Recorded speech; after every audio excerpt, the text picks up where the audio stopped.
আমার আজকের recipe egg মালাই।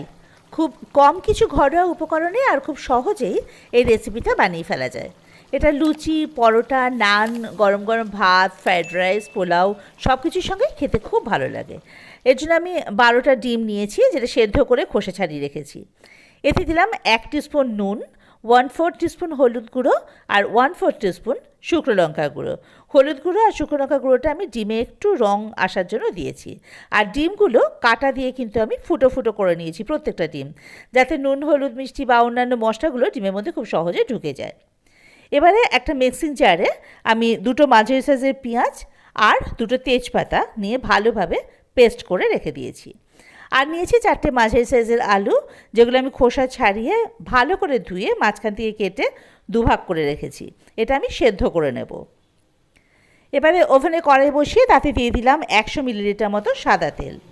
তেল গরম হয়ে গেলে ফ্লেমটা মিডিয়াম টু লোতে করে নুন হলুদ মাখিয়ে রাখা ডিমগুলো এর মধ্যে দিয়ে দেবো আর হালকা লাল করে ভেজে নেব। ডিপ ফ্রাই কিন্তু এটা হবে না, তবে এর মধ্যে লঙ্কা গুঁড়ো আর হলুদ গুঁড়ো থাকায় ডিমে একটা হালকা কালার আসবে। ডিমগুলো আমার ভাজা হয়ে গেছে, এবার এগুলো তুলে নেওয়ার পালা। এবার কড়াইতে যে অবশিষ্ট তেলটা রয়েছে এর মধ্যে আমি সেদ্ধ করা আলুগুলো দিয়ে দেবো। আলুটা আমি কিন্তু নুন জলে সেদ্ধ করে নিয়েছি। আলুও হালকা লাল করেই ভেজে নেব। ব্যাস, আলু ভাজা হয়ে গেছে আমার। এবার আলুগুলো একটা তুলে আলাদা একটা পাত্রে সরিয়ে রেখে দেব। এবার বাকি যে তেলটুকু রইল এর মধ্যে দিয়ে দেবো আমি আগে থেকে পেঁয়াজ আর তেজপাতার যে পেস্টটা করে রেখেছিলাম সেই পেস্ট।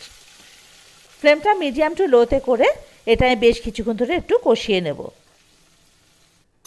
এটা কিন্তু কোনো মশলাতেই কিন্তু আমি লাল রঙটা আসতে দেবো না, খুব বেশি ভাজা ভাজা কোনো মশলাই হবে না। এবার এর মধ্যে দিয়ে দিলাম 1 টিস্পুন রসুন বাটা আর স্বাদ মতো কাঁচা লঙ্কা। আমি এখানে 3টে কাঁচা লঙ্কা দিয়েছি। খুব ভালোভাবে একসঙ্গে এগুলো মিশিয়ে নেব যতক্ষণ না পর্যন্ত পেঁয়াজ রসুনের কাঁচা গন্ধটা চলে যায়। এতে দিয়ে দেবো 1/2 টিস্পুন মতো নুন, কারণ এমনিতে ডিমের নুন মাখানো আছে, আবার আলুও আমি নুন জলে সেদ্ধ করেছি, কাজেই নুনটা এখানে একটু বুঝে দিতে হবে। সব কিছু ভালোভাবে নাড়াচাড়া করে এর মধ্যে আমি দিয়ে দেবো একটা টমেটো, বড় টমেটো যেটা পেস্ট করে নিয়েছি, সেই টমেটো বাটাটা।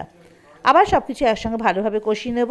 এগুলো কিন্তু মিডিয়াম টু লো ফ্লেমে রেখেই কষাতে হবে যতক্ষণ না অবধি টমেটোর কাঁচা গন্ধটা চলে যায়। কোনো মশলারই কাঁচা গন্ধটা থাকলে তো সেটা খেতে ভালো লাগে না। তো এটা ভালোভাবে নাড়াচাড়া করা হয়ে গেছে।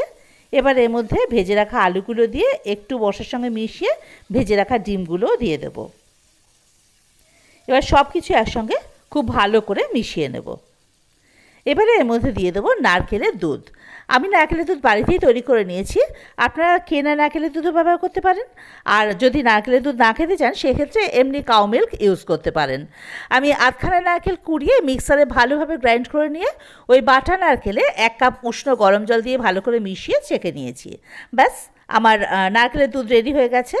এবার ছাঁকনিতে যে অবশিষ্ট নারকেলটুকু ছিল তাতে আবার একটু জল মিশিয়ে সেটা আবার ছেঁকে নিয়ে গ্রেভিতে দিয়ে দিয়েছি, গ্রেভির পরিমাণটা বাড়ানোর জন্য। এবার এটা ফুটে যাওয়া অবধি আমরা অপেক্ষা করব। আর ফ্লেমটাকে এখন আমি হাইতে করে দেব। এবার এর মধ্যে দিয়ে দেবো আমি 2 টিস্পুন মতো চিনি। আপনারা যদি চিনি না খান তাহলে স্কিপ করতে পারেন, তবে অল্প একটু চিনি দিলে সেটা কিন্তু টেস্টটাকে এনহ্যান্স করে, ভালো লাগে খেতে। যাই হোক, আমার গ্রেভিটা দেখুন ফুটে উঠেছে। এবারে ফ্লেমটাকে আমি আবার কমিয়ে দেব।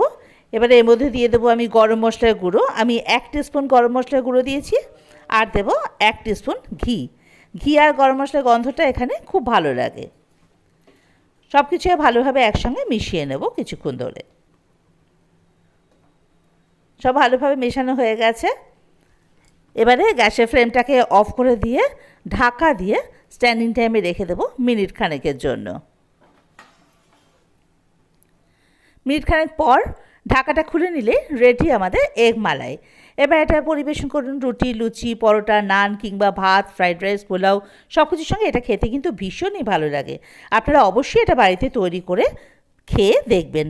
আর এরকম নানা ধরনের রেসিপির আপডেট পাওয়ার জন্য অবশ্যই আমার চ্যানেলটাকে সাবস্ক্রাইব করে বেল আইকনটা কিন্তু প্রেস করে দেবেন।